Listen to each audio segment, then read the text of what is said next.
مرت العشر دقائق الأولى وفيها كان جميع الحاضرين متأثرين من اعتزال حسونة.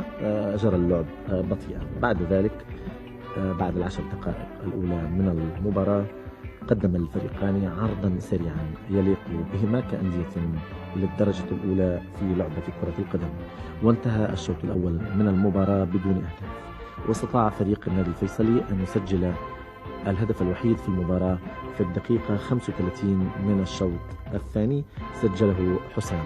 وقد انتهت هذه المباراة التكريمية للاعبنا الكبير حسون يدج بمناسبة اعتزاله، انتهت بهدف واحد للفيصلي مقابل لا شيء للأهلي.